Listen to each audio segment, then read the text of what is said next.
তুমি বা আপুনি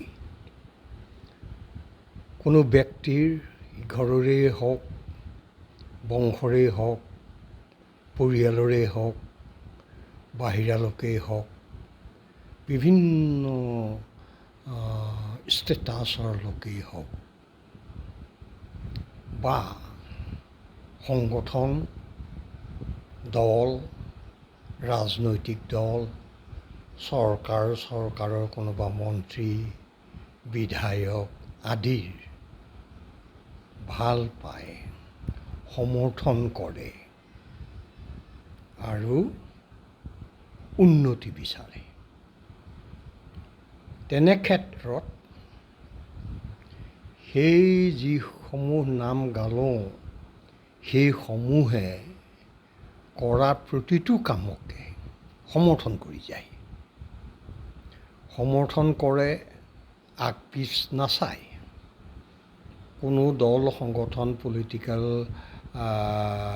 পাৰ্টি, চৰকাৰ, মন্ত্ৰী, বিধায়ক কোনোবাই যদি সোমবাৰ দিনটোক বুধবাৰ বুলি বুকু ফিন্দাই কয় আৰু সেইজনে সেইটোকে সমৰ্থন কৰে, বুজিব লাগিব তেওঁ এজন তোষামোদকাৰী।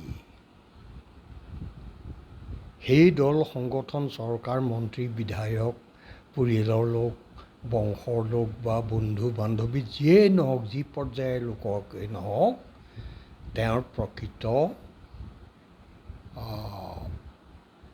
উন্নতি কামনা কৰা লোক নহয়। তেওঁ অন্তৰৰ পৰা ভাল নাপায়। নিজৰ স্বাৰ্থ সিদ্ধিৰ কাৰণে, নিজৰ লক্ষ্য পূৰণৰ কাৰণে তেওঁ সেই তেনেকুৱা কথাটো সমৰ্থন কৰি যায়। সেইসকলক তোষামোদকাৰী বুলি কোৱা হয়। তোষামোদকাৰী। যি মানুহ মাত্ৰেই ভুল হয়, সকলোৰে ভুল হয়, চৰকাৰ, দল, মন্ত্ৰী, বিধায়ক, আনকি মুখ্যমন্ত্ৰী বা প্ৰধানমন্ত্ৰীৰো কিবা কাৰণত কিবা কথাত ভুল হয়। আৰু মই যদি সঁচাকৈ তেওঁলোকক ভাল পাওঁ, উন্নতি বিচাৰোঁ, মই কি কৰিম? মই জনাটো আঙুলিয়াই দিম।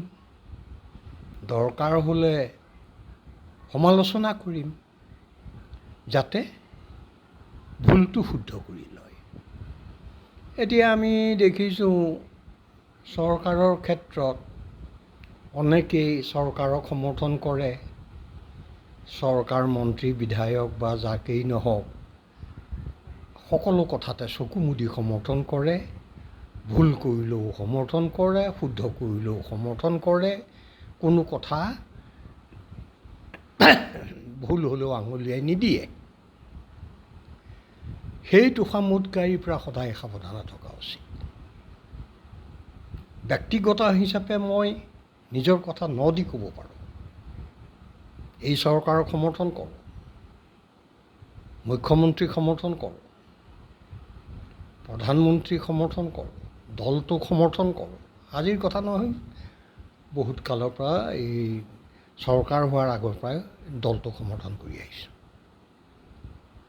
আৰু ভালটো ভাল বুলি কৈছোঁ, আৰু যিটো বেয়া দেখিছোঁ বা যিটো নিজৰ বিবেকে কৈছে যে এইটো অশুদ্ধ কথা, এইটো ভুল কথা তেওঁলোকে কৰিছে, মই আঙুলিয়াই দিছোঁ বা সমালোচনা কৰিছোঁ।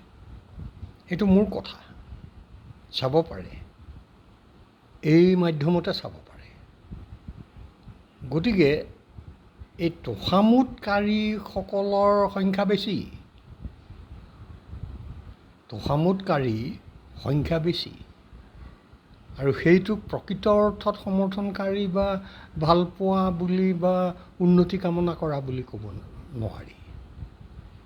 সোমবাৰটোকো যেতিয়া বুধবাৰ বুলি নদি কয় আৰু তাতো যেতিয়া সমৰ্থন কৰি যায়, এইটো তোষামোদকাৰী নহয় কি হ'ব? গতিকে তাৰ পৰা সকলো সাৱধান হোৱা উচিত।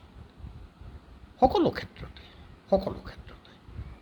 এই অকণমান কথাকে ক'বলৈ এতিয়া এই ভাত খাই উঠিয়ে ভিডিঅ'টো বনালোঁ। ধন্যবাদ।